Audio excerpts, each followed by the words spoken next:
Thank you so much, Anand sir. It's a pleasure to be here. And today I will be talking to you all about education in perspective of entrepreneurship in the future. So before I begin, can I ask how many of you are from agriculture background? Not just education, but even if you're from a farming family, can you just raise your hand? There's a raise your hand button there. Can you do that? Yeah, so we have 2 hands up, 3, all right, 4. Okay. Yes, I'll just take a minute so that I'll open my presentation.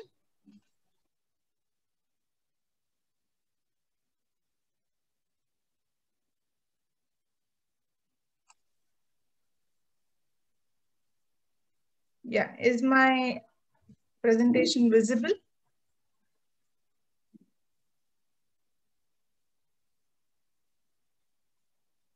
Yes.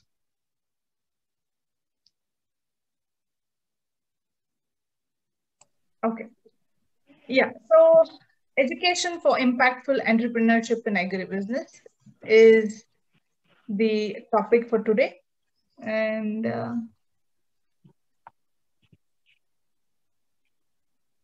okay. Yes, perfect.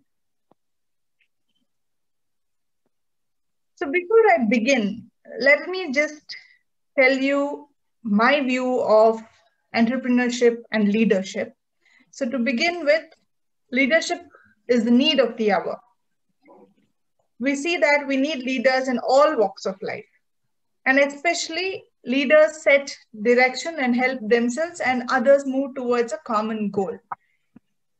And the question that we have in front of us always is, what is the right direction? When we say leaders help us move towards the right direction, what is the right direction? So the right direction in each one's perspective could be different, but a leader is one who can visualize the right direction for many more people. We also have specialists on one hand and generalists on other hand.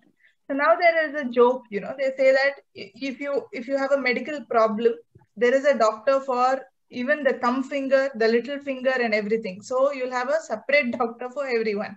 And slowly, that is the situation in most of the sciences. If you come to agricultural sciences also, if there is a problem in the crop and you say there's a disease, you go to a virologist, he will say, no, this is not a viral problem. This must be bacteria. You go to a bacteria expert or you go to a fungus expert, right? So where do we draw a line being specialists? How there is a need for deep knowledge, but there is a greater need for generalists who can understand the problems of agriculture from a holistic point of view. The challenge today in front of us is the consumers' demands with respect to food supply have grown exponentially, and this has been happening with the growth in population, the growth in the ability to pay. So as the economy is growing, the ability to pay is improving, and the demand of the consumer will definitely change according to his paying capacity. They have growing concerns for safe and environmentally friendly production, focus on healthier options. This focus on healthier option might coincide and clash at the same time. Okay, so there are a lot of coincidences and a lot of clashes. For example, if you want to have healthy food, we will then be about cooking at home. Now, when you say cook at home, do we have the time to cook at home? Everything from scratch. Like if I had to make pickle at home, my generation doesn't even know how to make pickle at home. We've always had store-bought pickles and store-bought desserts. So there's a lot of coincidence, a lot of clash. And those animal rights concerns and compliance and cost efficiency don't always go hand in hand. So keeping all these challenges in mind, agriculture, our agripreneurs, entrepreneurs in agribusiness have to keep these challenges in mind. But when there is a challenge, it is also an opportunity for us to solve the problem.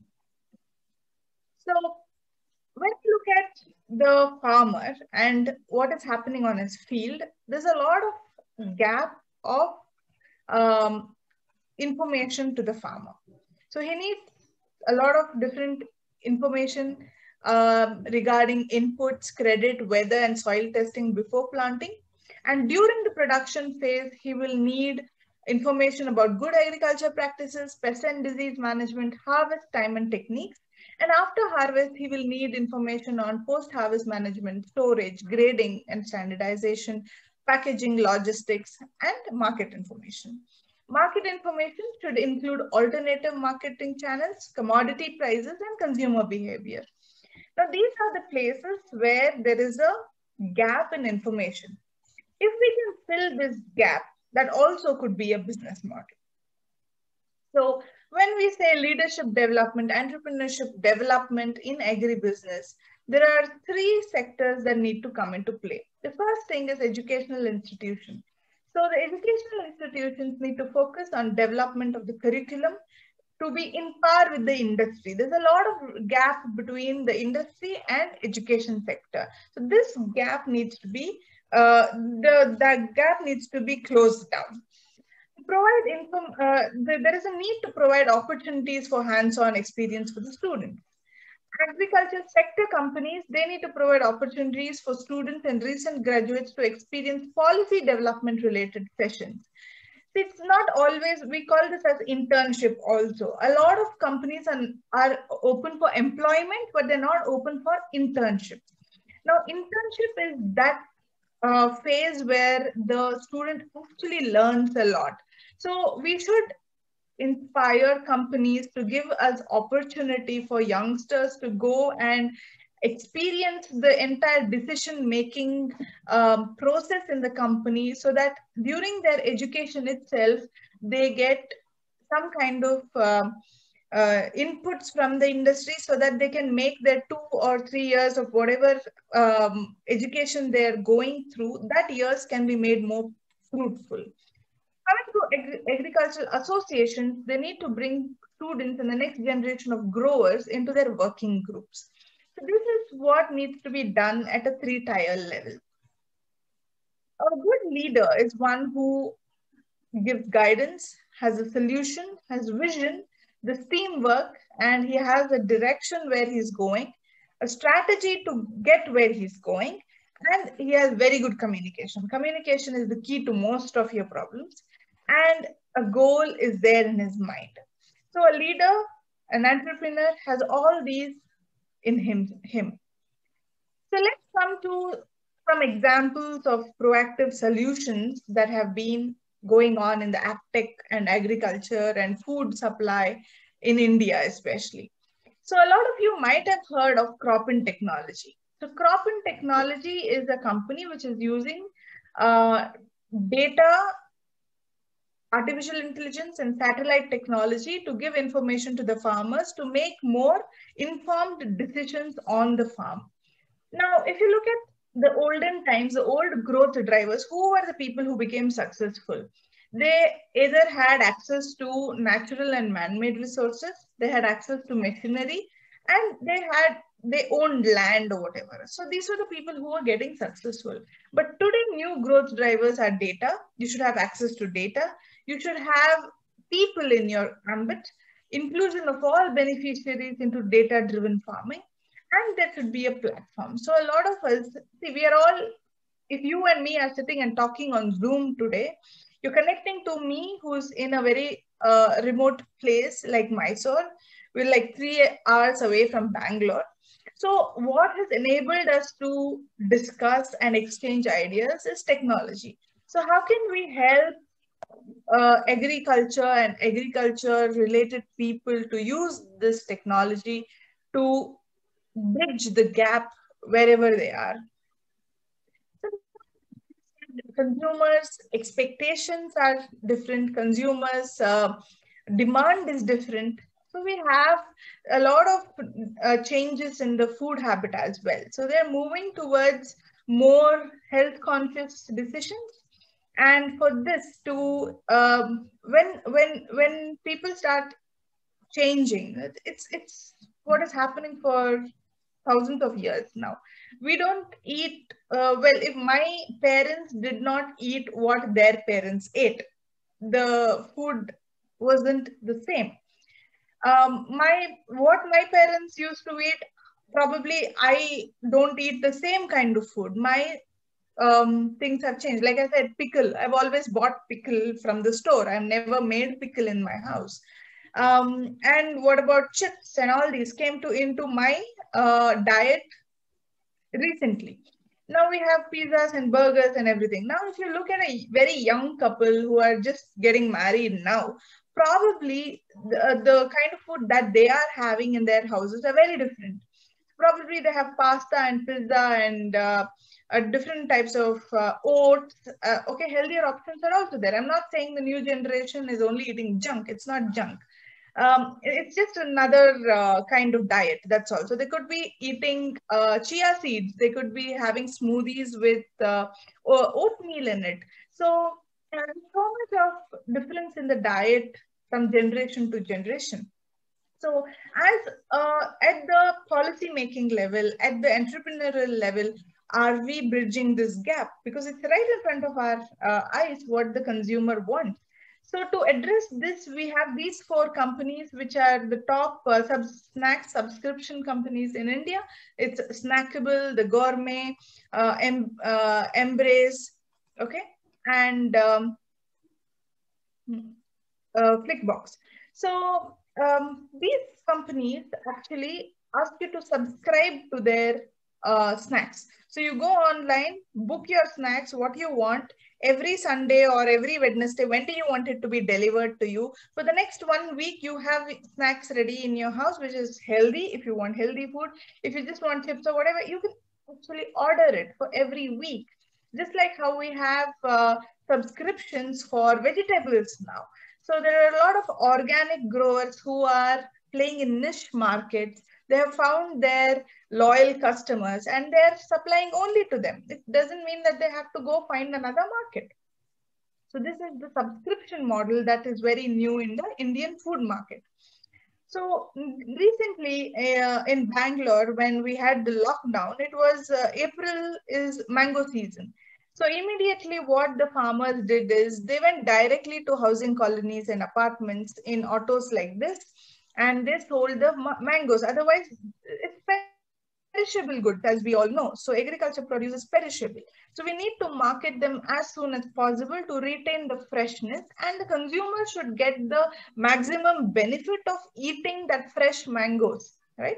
So it's not like you're going to freeze them and then give it to them later. Fresh mangoes, it's always different, right? And the value is higher than eating something frozen. So the farm to fork model came into play here. So the people are getting very innovative. Now the time has changed. Post-COVID, we have seen a lot of changes. Who are the people who succeeded even during COVID is the people who could think out of box. Okay, see, now I had this supply chain. These were my suppliers. This is how I was supplying to my consumers. Now the pandemic, the lockdown has put a break on all this. They have stopped us from operating in our old way. How can we do something new so that I can overcome this? This was the question. And people who got solution to this problem have been successful. People who have not been able to think out of the box and get a solution for their current problems, they have gone out of business. They have gone bankrupt. We also talk about the circular economy today.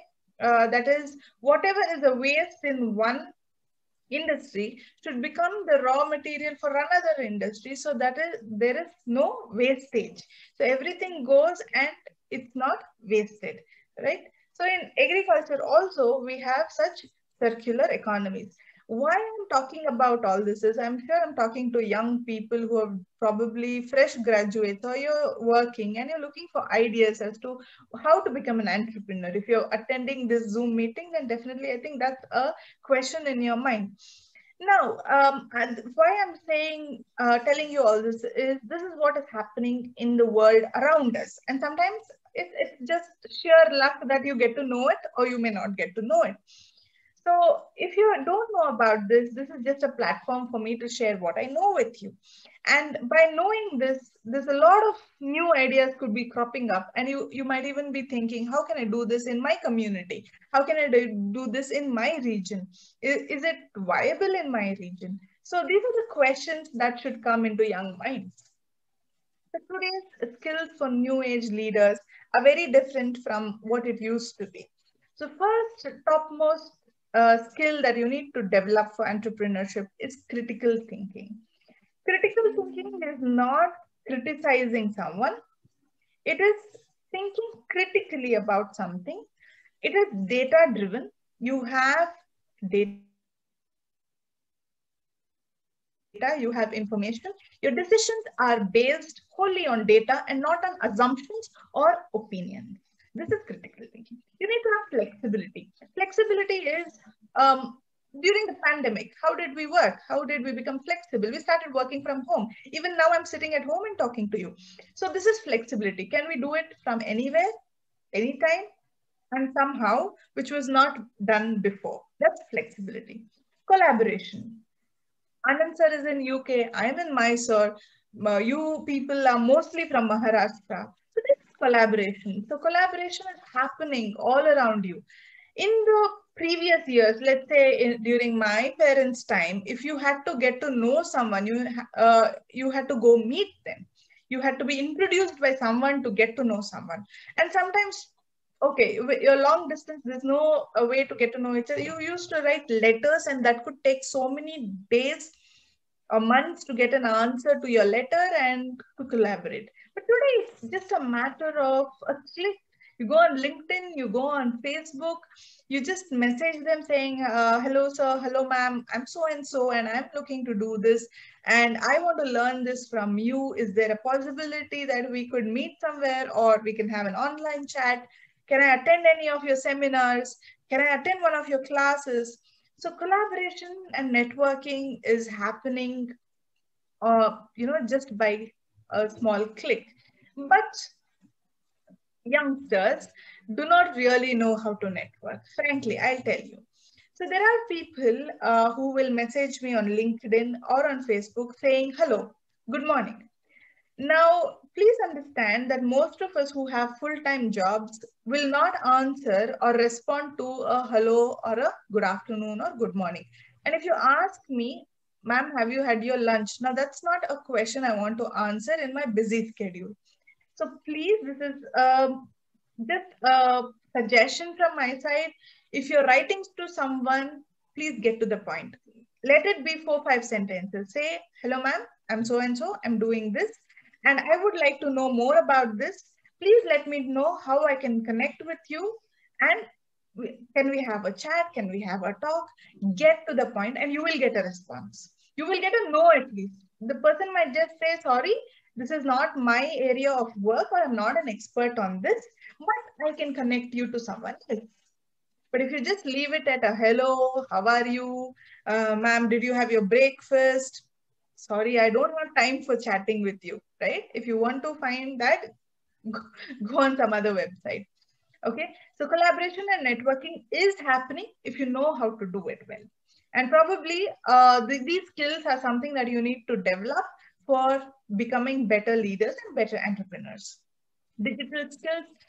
So recently there was a person who was a retired bank manager who wanted to work with our company, and he came and he said, so I've worked with farmers a lot and I want to work with you and everything. And now the question is, the problem was he had no computer skills.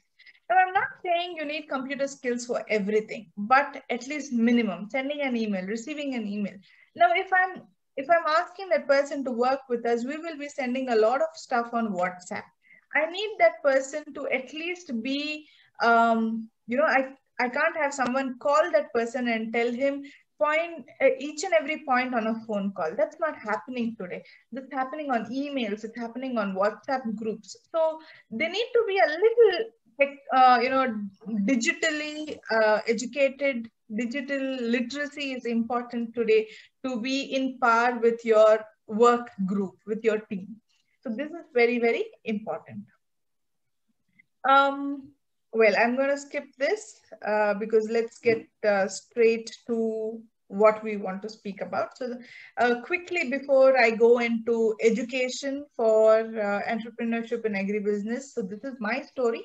I run an agri clinic and farmers information center in Balenhalli village, that is in Mandya district of Karnataka state. It's a neighboring district. It comes between Bangalore and Mysore. It's right in between.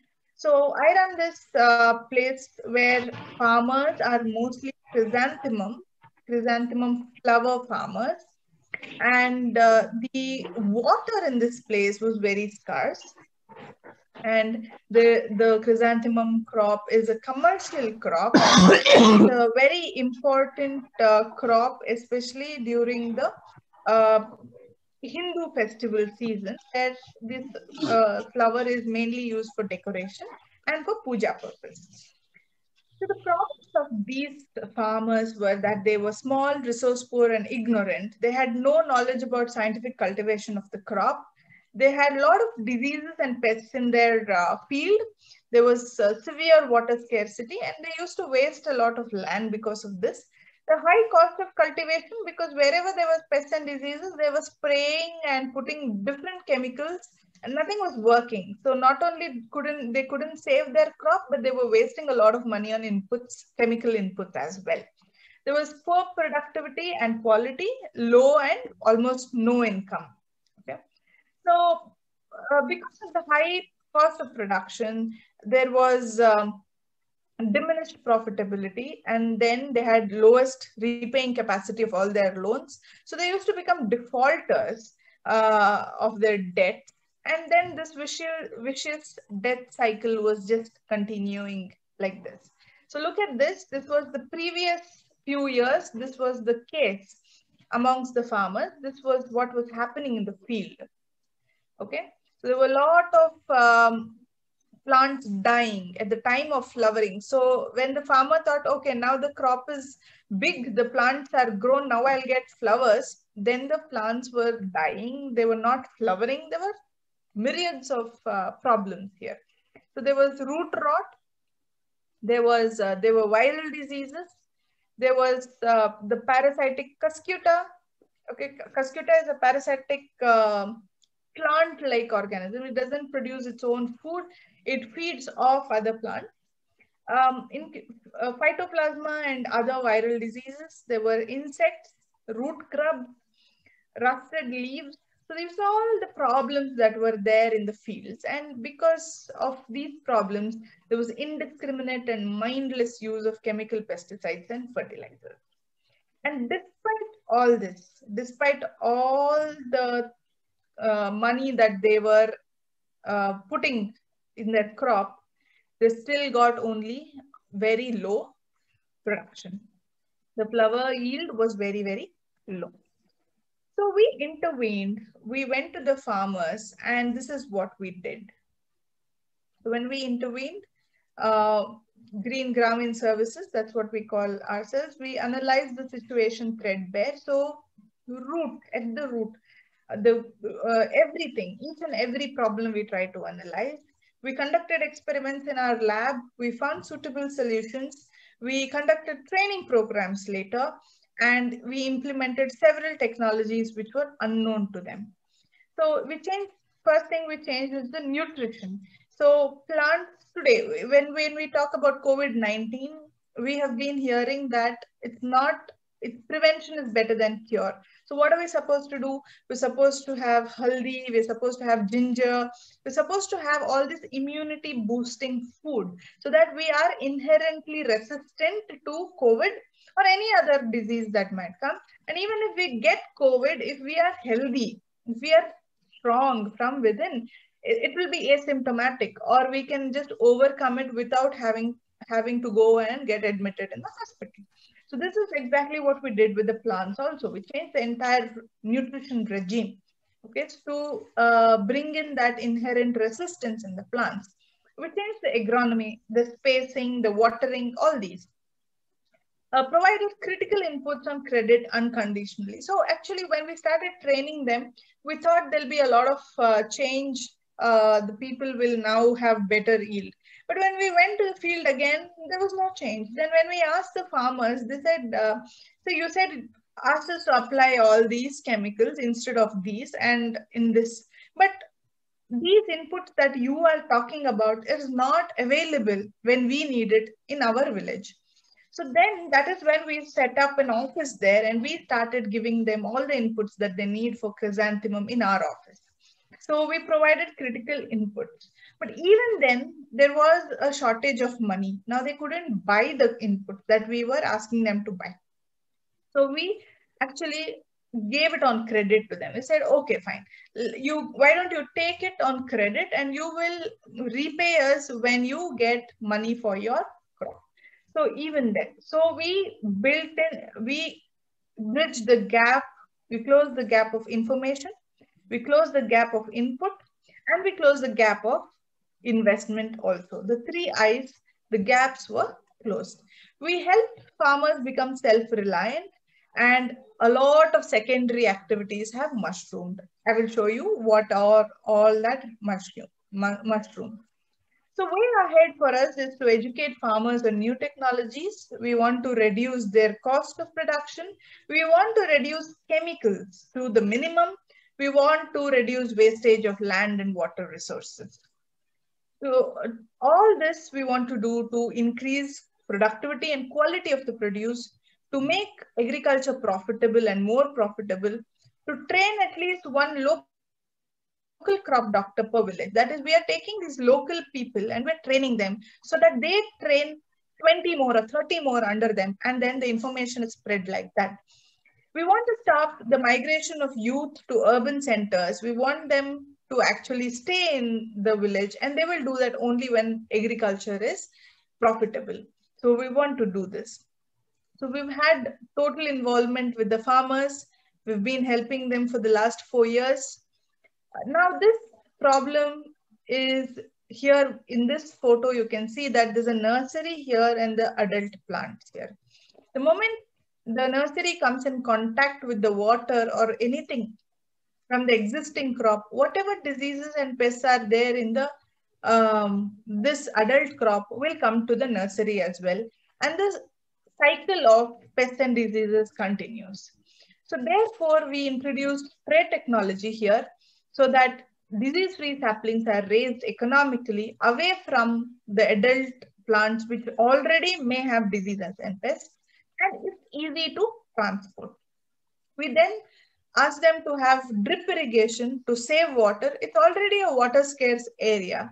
So they would be saving water, and the plant root will be getting water when it is needed. Mulching for multiple benefits. Pheromone traps and colored sticky traps to catch insects. So this is also eco-friendly. So we're trying to minimize chemical usage here. We brought a lot of experts to the farms and we shared the experience with the farmers.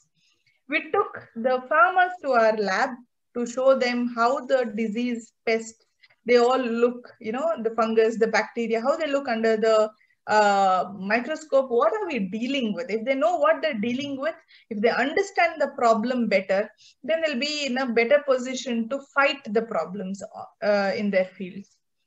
So uniform crop is the first step towards good harvest. So this is after all the interventions, this is how the crop field looks. Now we have also started intercropping, optimum resource utilization, and also diversification of the crop, so that if there is a market risk for the flower, they will still gain some kind of income from the other secondary crop that they have grown, right?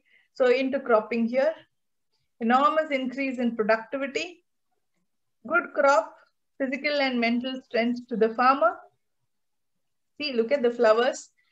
So this is, you remember the photo that I showed you a few slides back, how the crop was, and look at this now.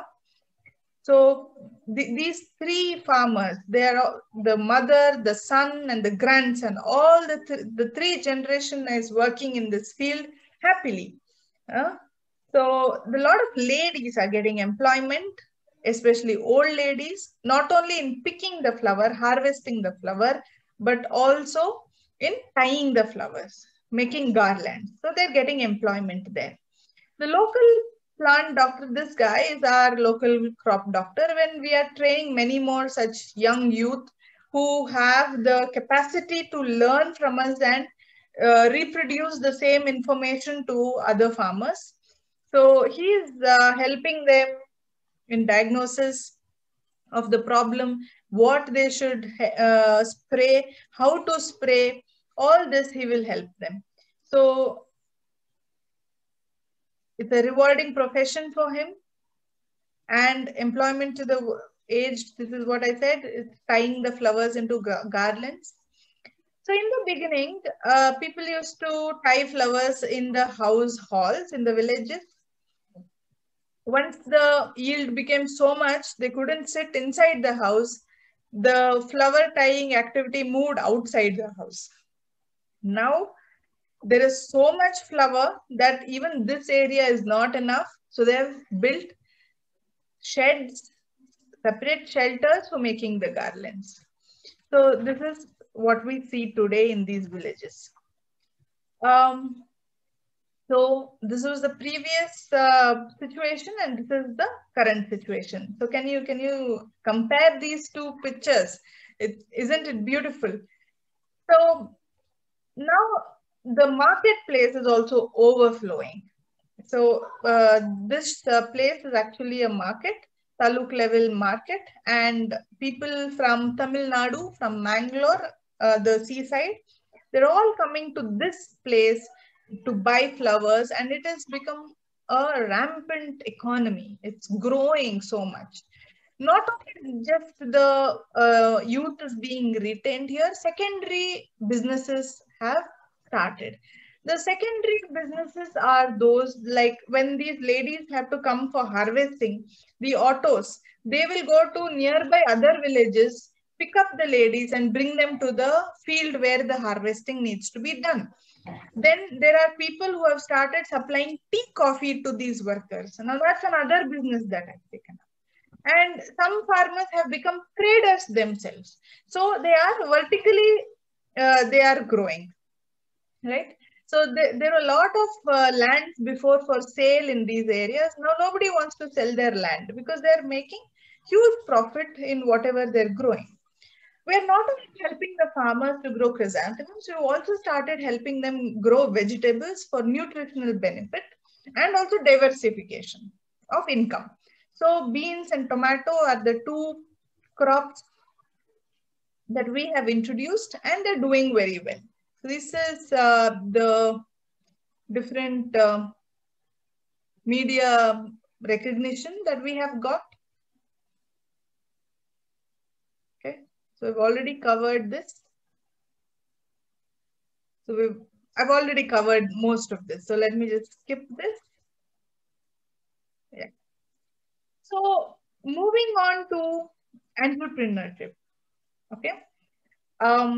There's always when you are a student, you will have a choice whether you want to take the technical line, that is MSc Agriculture and PhD, or the management line of MBA, and then you can even do a PhD like I did. So you can still get a doctorate. A doctorate can be got in management also. But to become an entrepreneur, I'll tell you, none of these are important. Whether you're having an MSc or an MBA, none of this is important if you can understand what is the problem and what is your solution. Entrepreneurship is not something that is taught. It's not taught, but it is definitely learned. If you ask me to teach you how to be an entrepreneur, I can't teach you. But if you just spend some time with me, you will learn something from me that might help you. Or you might spend some time with Anand sir and you may become an entrepreneur. You might spend some time with someone who doesn't know anything and you might feel, oh, he doesn't know this, but I know this, so I can become an entrepreneur. So it's just that thing in your head that you have to be an entrepreneur. It's a mindset. It's a way of life. An employee mindset person cannot be an entrepreneur because being an entrepreneur is tough. Why I say tough is you don't have holidays. Trust me, you don't have holidays. So most of us look at these success stories. So you are looking at in the TV and you're seeing, oh, a young fellow, 25 years old or 28 years old. He has a company which is 200 crores, or let's say even 3 crores. It's huge. 1 crore is a lot of money.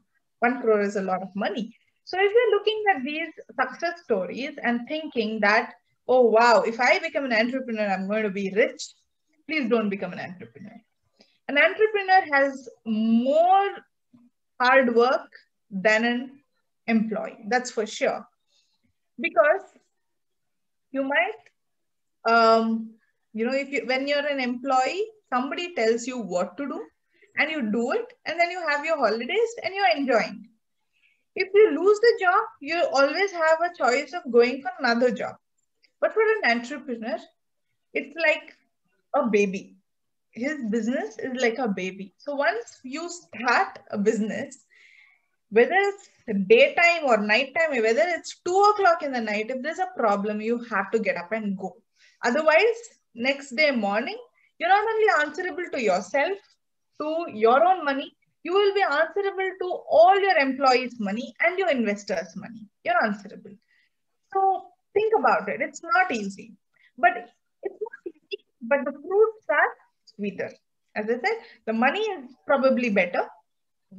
I don't know. Okay, the money is there. Sometimes it's not there, but the satisfaction is there. The satisfaction of having to make decisions for so many people, the choice to do what you want to do, all this helps to make entrepreneurship a better way of life, but it's hard.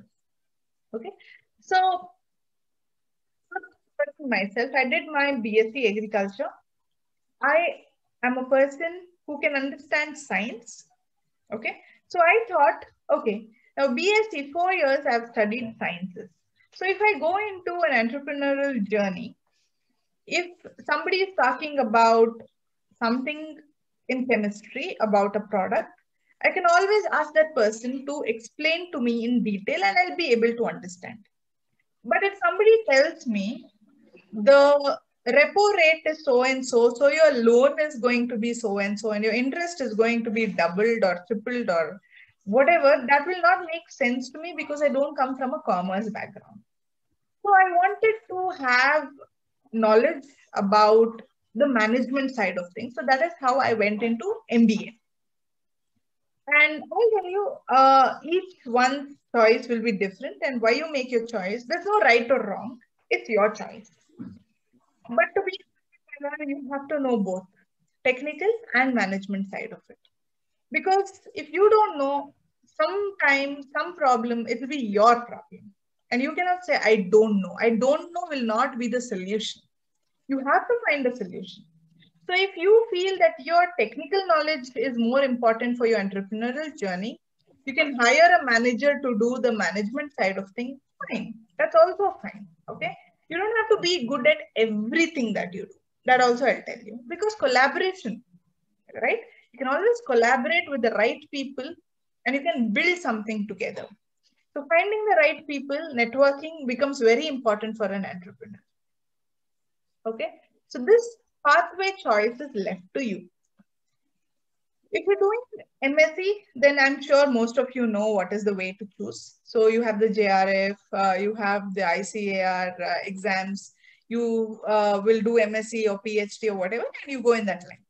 Now, if you choose management, you can do it. You can do an ABM, that is Agribusiness Management, which is specifically made for people who want to go into agribusiness. That's a very good choice. Or you can do a general MBA and still get to know what generally applies to management sciences.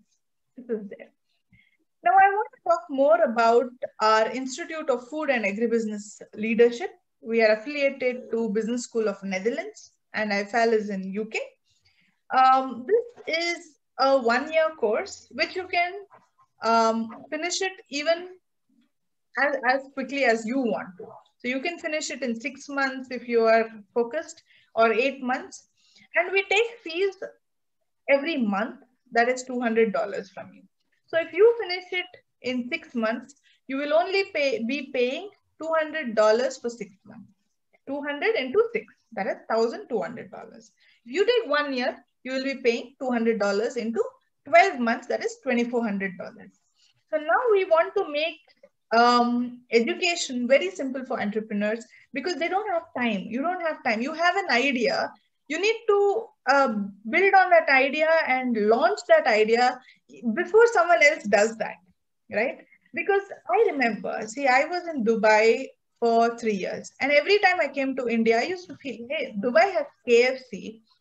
I think McDonald's was already there in India. KFC was not yet in India then. So I felt, why not I take a franchisee and let me start this chain here? Or I felt, okay, so this kind of dressing, why don't I take a franchisee here or just start my own thing? Let me do this, let me do that. Or I can export Indian vegetables to Dubai. There were things that are happening in my head every time I came to India. But the moment I went back to Dubai, I was working, so you get sucked into the corporate world. I'm working, coming home, taking care of the family. And then that entrepreneurial zeal is just no time for it. Like it just dies in you. So there was a point in time when I said, enough is enough. If I keep thinking that I will do something in India first, then leave my job and come back to India, I will never do it. So I quit my job. I came to India. I didn't do anything for 6 months. So this is my story that I'm telling you. I didn't do anything for 6 months, but I delivered my baby here. So when I was pregnant, I came for delivery. I came home for delivery. I said, I'm not going to do anything. 6 months, I'm going to give it to my baby. Okay, that's very, very important now. But at the same time, I'm going to test my market. So that was when I thought, what can I do with my qualification? I was not thinking only about agribusiness. Yes, I was not thinking only about it. I was thinking about anything business. So trust me, I found out different preschool models. Like you have the Z Kids, you have so many preschools, Euro Kids and everything. So I connected with all the head offices. I asked them for the business plan. I wanted to know the franchisee model. I've done so much. So I did I didn't do the businesses, but I studied them up. I looked at what is the revenue model? How does marketing work for them? What am I supposed to do as a franchisor? If I own this business, then what do I do? What is my responsibility? This took me 6 months. Okay. And then I knew, okay, this is all there. Everybody is talking about money. So this is my very, very personal to me. I'm not saying that everybody should be like me or it will work for everybody. Then I thought, I like teaching. Let me go do my PhD because academically that will always have weightage. And that's how I joined University of Mysore.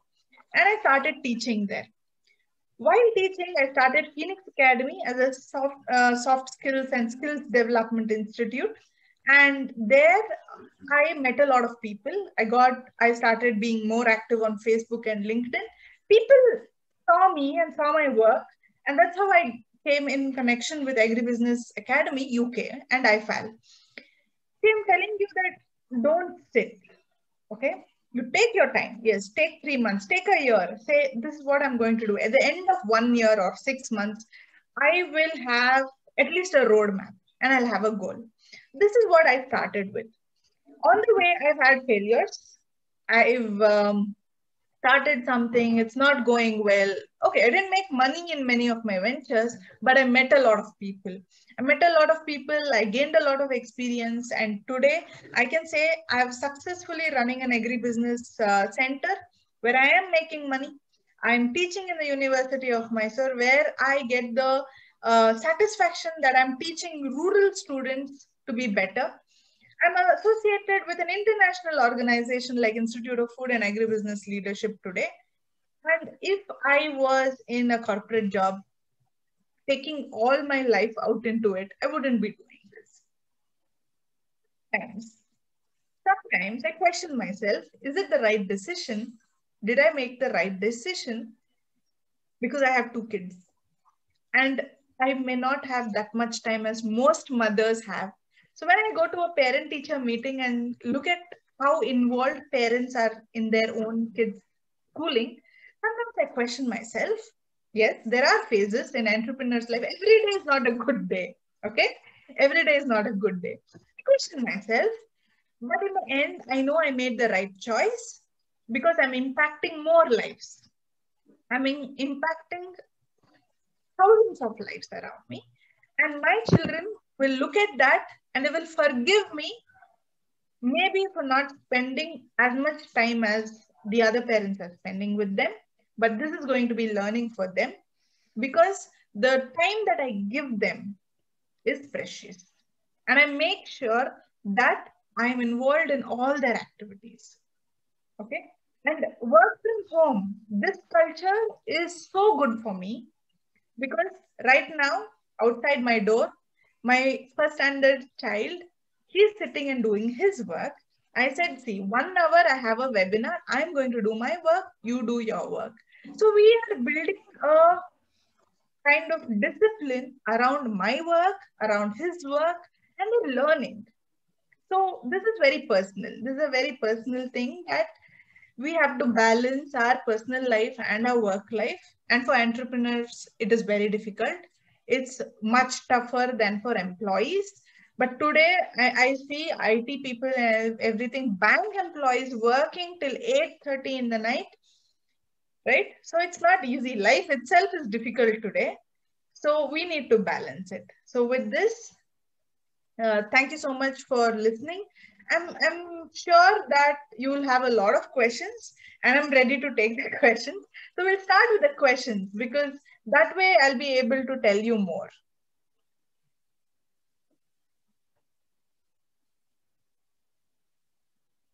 Yes, thank you. This is a very nice session. It's a journey Thank you. from the rural to serve the rural and how to work with the international companies. I didn't tell you your storytelling, also they give perspective to people to see the problems, find the solutions, try to do impact in your village and then your district and then your country Yes. wise. And now you have become the influence of people across the India where people can be joined. The transformation, digital transformation in agriculture.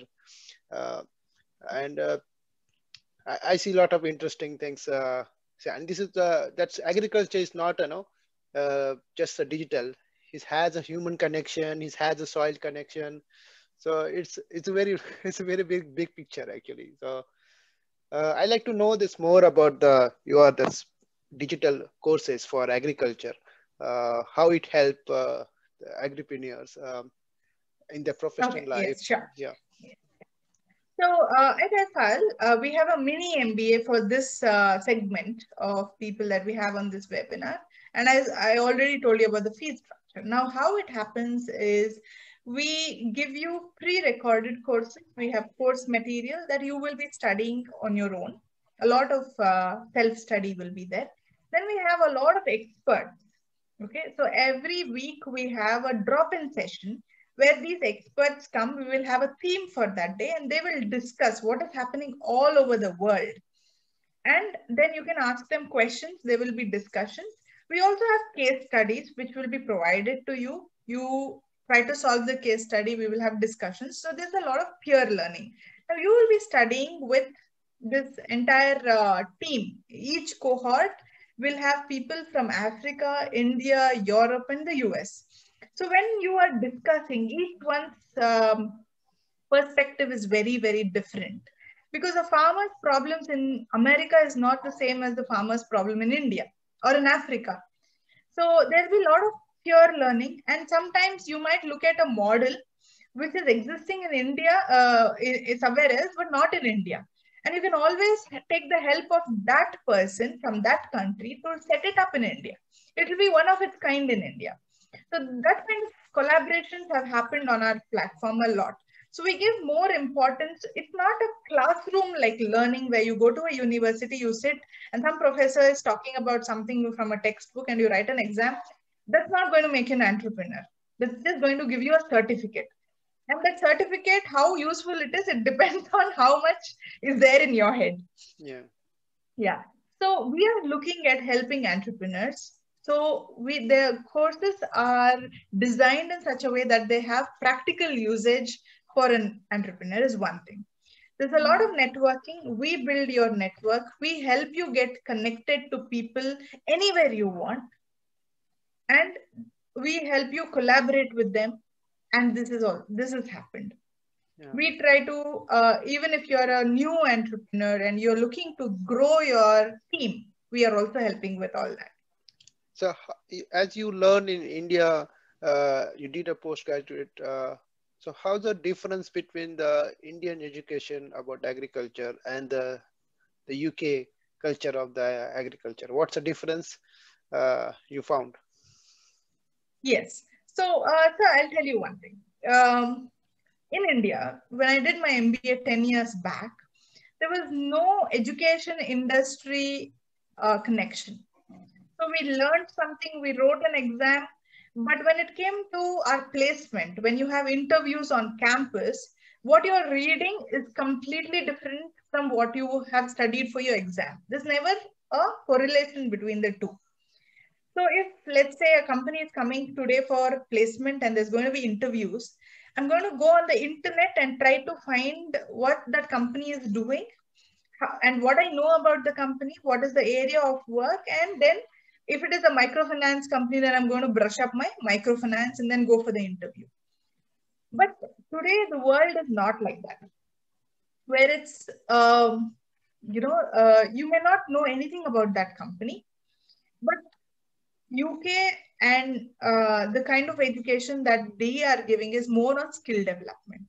They make you be able to learn on your own. So if you are quick, if you're smart, if you know the basics, come into my company. I will teach you the rest because I'm sure you will learn and do it. Yeah. That's the difference. But in an Indian scenario, you're expecting the students to know so much, but which is not being taught in the college. Yeah. Yeah. It's the same thing. Even banking people want to know this. You should know everything. The entrepreneur has a tough job to get investment yes. and pitch, and they want everything in 2 minutes. It's very difficult. Exactly. And we're not used to talk in 2 minutes, paper or exams. So correct. Let me go to people. Please have a question to Dr. Chitra. It's open now. So we have Ranjana Deshmukh. Yeah. Yes, Ranjan.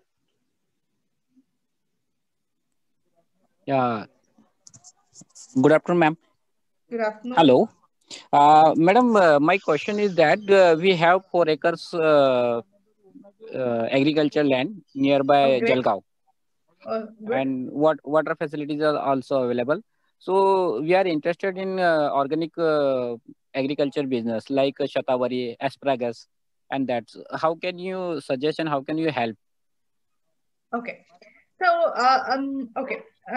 we have been trying to promote organic agriculture through Karnataka Agriculture Department also. So we're having an online series of organic farming, and the question that the farmers say is, the department is there, the university is there, so many people are there, you teach us how to grow. Okay, we will grow. After growing, how to sell? That is the big problem today. So you have water, you have labor and water. If they are good and your soil is good, you can go for organic agriculture. You can go for it. But the next question I will ask you is, whom are you going to sell this? Unless you have a market, please don't invest in organic. So where we can get the market, and that's you one the subject entrepreneur and everything. So we are going in the interested to listen you, but that is another issue here. Canada and Mysore and everything. So what kind of Maharashtra farmer can connect you, and how you can help to make the business and market? Yeah, that is where, let me explain. That's like a platform, like everyone, I see the Eco Global Farm platform.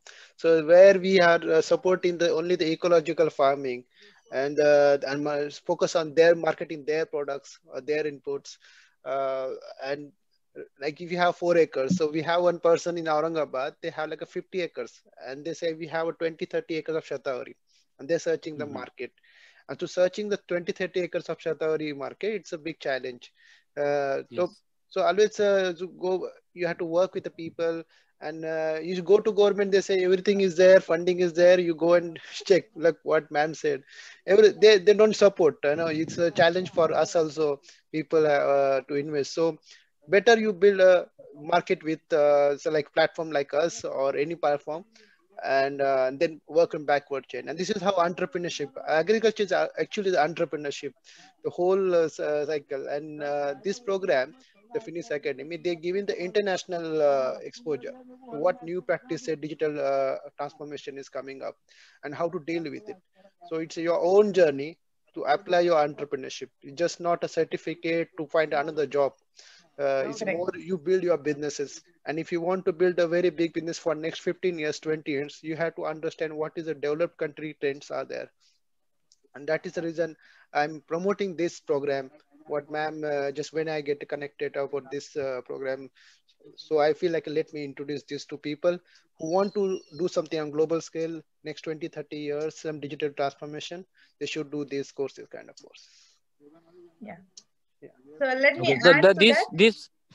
This meeting and this Zoom meeting is interested to give your introduction for these courses, and means there is a participant cannot get any help from you. No, this is the Only you are giving your presentation for the courses marketing. No. If you go to platform, you don't know the story of the people, how many people are working, how many years, how many investment they did last time. So if I selling my stories, then you feel one. There's the more you don't know the how many people put efforts. It's just talking. We are not politicians. We're not politicians. We are not agents of the corporates. We are working in the field. We serving the people, farmer, real farmer. We're doing something, and we are not begging, giving something. Okay, this is not marketing for the courses. Course is just a ladder, just ladder who want to do it. But this is not for. If this is not for you, you don't do it. Okay, a person who want to do perspective of the international, everyone had different ambitions. So internationally, so if you want to, I work in Maharashtra, Karnataka, Tamil Nadu, Kerala, everywhere I work. 3 years, 4 years, I work on field. So at that time I told people everything happened digital, they don't believe it. Okay. So if I tell you, digital, you are using words. So what kind of digital you express here in this meeting? Okay, here what she told, the people she told how the impact happening, how the impact on the field. If start talking about the blockchain and cryptocurrency, what is coming up, how the satellite farming will happen. Are you able to do the satellite farming now? No. Our Indian story is a small stake farmer. How we can transform it to bigger digital way. This is a challenge for all our government also. It's not easy things to how the farming happened developed country.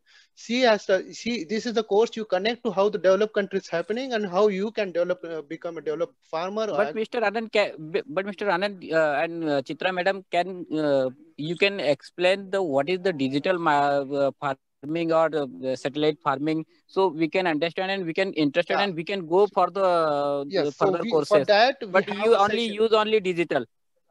Understand. There's a separate thing. This is about the person who entrepreneurship, the orientation of entrepreneurship courses. If there's another session is coming up, which is with the FUSL. FUSL is the platform which is give the related information related to soil and how to integrate environment for your farming. So every session is different. So if I think you have different argument. This is not a platform for argument. We can connect offline and we can talk about your topic. What's your problem?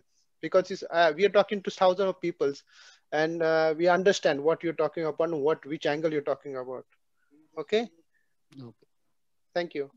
So let me go to understand. Someone has to ask a question about the anything about how how these courses go help to agripreneurship, and please ask questions, because people have different exposure from field, international marketing, and the education system. You can ask a question. So I'd like to answer Mr. Deshmukh's question actually. Yeah. Well, so you said you wanted to grow asparagus and shatavari. Now you will have to first not just think about what you have. Who wants that shatavari and asparagus is the next question. As an entrepreneur, you have to ask yourself. So who is going to buy from you? So end consumer, who is the end consumer? So work it backwards. If the end consumer is getting shatavari or asparagus, from whom he is getting, from where this guy is buying. See, these are the existing channels. So if you look at the mango farmer, when I told you in Bangalore, the regular marketing channel would be APMC or farmers market, or they go and give it to Reliance Fresh or More or whatever retail stores. But during the pandemic, all these conventional market channels were not working, or rather they were slow at working. So the farmers make their own channel, that is they took in one auto, went to the end consumer themselves, went to each house and sold it. So as an entrepreneur, if you are thinking, your produce is there, who's the buyer? How can I get to the buyer in the shortest possible way? Eliminating as many middlemen as I can is the question you ask. Now, if you can do that, you can go ahead easily with your farming, not a problem. The problem comes when you are looking at regulated products, regulated commodities. Like you cannot grow tobacco. Tobacco region is different. There's a tobacco board. You have to sell your produce only to the tobacco board. You need a license to grow tobacco. These are different things. If it is not a regulated commodity, you can make your own innovative ways of selling. You can even sell on Facebook. You have groups there. So for organic vegetables, especially, there are groups where consumers are looking for organic produce. They want to go to the farm and buy it themselves because they want to be sure from where that produce is coming. They don't trust organic retail outlet because they can get from regular market and only label it as organic and give also. So you have to find a way. And there are many platforms, as Anand said, sir, told about their platforms. There are many such digital platforms. You can see on the internet how these work and how you can do it. Please don't get cheated. That is not in my hand or Anand sir's hand to see that you're not cheated, because where there is digital platform, there is a lot of frauds also. Be careful about it. Find out how best we can do it. So there are different experts for that. So you please go ahead like that. Yeah, that's a question well answered by Dr. Chitra. And be open. That this is platform networking. People giving time to each other. Please value it. Let me go. Avdut, do you have a question about the course? My question, I just seen the website of Agribusiness Academy. Okay, so I seen there your team is from from UK. Okay, Anand. Yeah. Their team, Chitra madam team is. I see the website just. Seen the website just. Yeah. The all faculties for all faculties your academy from the UK. Not all. We have a lot of Indians also on the team. Acha. Or this course is you are running this course in India also, or it is in India also. All over the world it will run. Like let's say it's a cohort. Cohort means, let us say January 1 batch will start. We take only about 10 in each batch. So first 6 months, next cohort, they will be going together. These 10 people will be getting their course material and everything every week. So that cohort will be going on a different track. Next cohort, which will start after 3 months, will go in the same pace, but on a different track. It will be like that. Okay. Then what is the response from the Indian learners for your academy? Yeah. Okay. So let me tell you the Indian response. See, we get a lot of calls from students. They ask us, is your certificate valid for a job here? Is it recognized here? Now, that is not the mindset we encourage. Yes. But in India, that is a problem. Okay. Since 5 years, I'm working in Agri entrepreneurship development. Okay. Yes. And I want to work in India only. Okay, because I want to change the view of agripreneurship of the students. Like you said that your certificate is used for job and at all. So I want to start the program for Indian agriculture graduates and allied graduates and other graduates also who want to establish their own agri venture. Okay, so. I think your courses are only online mode actually. Yes, we are only online. Okay. Actually, since last 5 years, I'm working with Manage also. Okay. Great. The Manage had one scheme, Agriculture and Agribusiness Center scheme. Okay. Yes. So, yes. ACABC. Yes, ACBC. Since last 5 years, I have own institute. I'll running my own institute, ACBC. You're doing regional training institute. Yes. I have nodal training institute. Nodal training institute, 3 nodal training institute in Maharashtra, in Gujarat, and in Rajasthan. Okay. So I want to design the advanced agribusiness course for the agripreneurs who actually want to start the business. Right. So I also discussed with Anand. Actually, Anand gave me this idea actually. So and he told me we will do something for that. Okay. So what we can do for the Indian agriculture students? Right. Sir, I would say that for you, this course would be good because you don't need a certificate. This certificate, I will not guarantee a job. But this is, I would say that it would be an investment for you to get into that network. Okay. Right. And you will be getting connected to entrepreneurs from in agribusiness from all over the world. But actually, the entrepreneurship in foreign countries and agri-entrepreneurship in India is a very difference actually. Okay, because of tendency. Means I am telling about the student tendency or learner tendency because the UK's learners tendency is different. They are not only learn for the certificate as you told. Okay. So in India, the students, very less students that like, and I'm working. I want to work for that actually. So Avadut said is correct actually. And Avadut working last 5 years with this teaching to a student and getting this managed course in across the student. And when I told about your thing, the course is international level. She said, "What's the challenge? People just coming for certification. They don't apply the knowledge." Exactly. And I told this we had to build the bridges. Yeah, we had to build the bridges like small bridge. In India. Okay, we have rural bridge to What's very interesting is Africa, although technologically much behind India, their entrepreneurial tendency is very high. So we have a lot of people coming into our this thing from Nigeria and all there, Kenya and Nigeria. It's very, they want to do something. They know without agriculture, Africa cannot survive. So that's the thing. But in India, we know we cannot survive without agriculture, but we don't have that respect associated with agriculture and allied.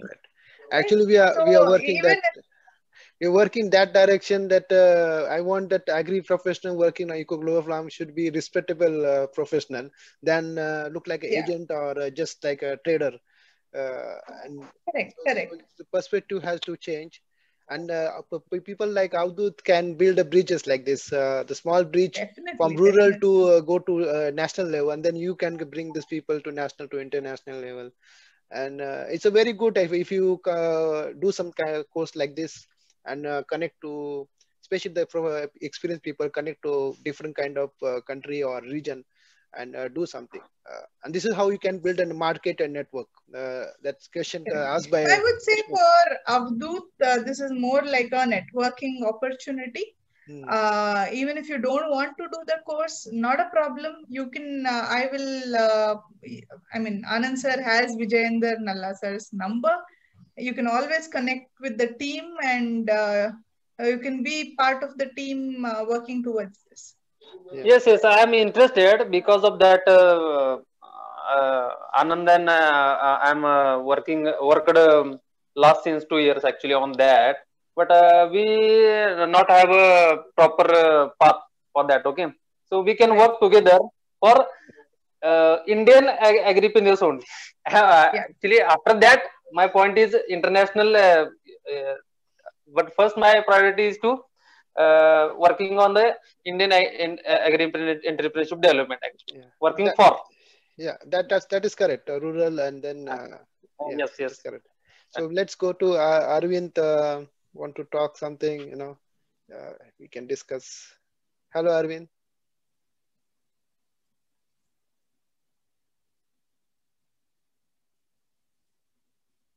Hello, Arvind. Okay, let's go to Manoj. Hello, Manoj.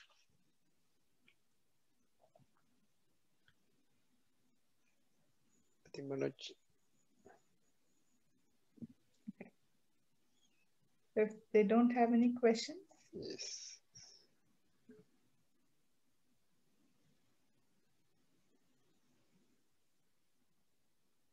No, if they have any questions, they can connect with me on Facebook and LinkedIn anytime. Yes, they can connect. Yeah, it's a very nice session to give a whole picture. And people has to think like, you know, our government motto is now Atmanirbhar. So everyone has to work for themselves to figure out what to do. And this is just knowledge sharing, networking event to get connected and people to focus on some problems. But it's a very nice session, actually. A very nice session.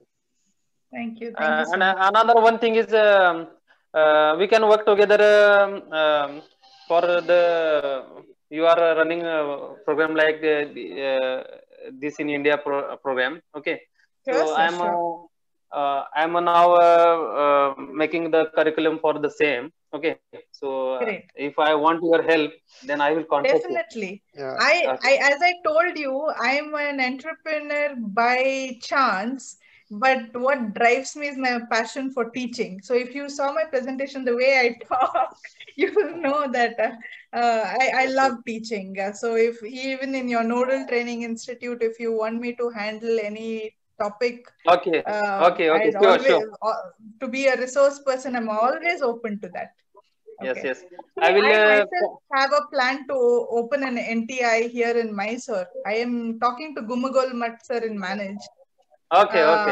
Yeah. So I can also help you for the same because definitely. Let's connect over it.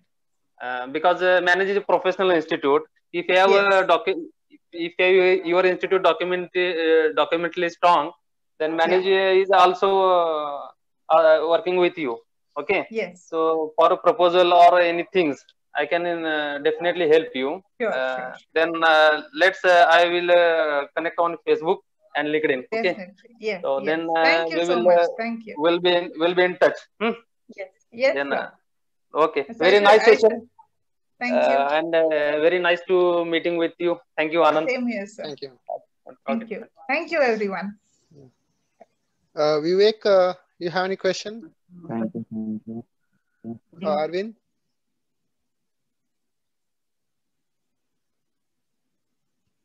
Okay. Vivek? Let me check, otherwise we... Okay. I think it's fine. Yeah. Thanks, Chaitra. It's a very nice session. Thank you, sir. Thanks for inviting me. It was a good opportunity. Thank you so much.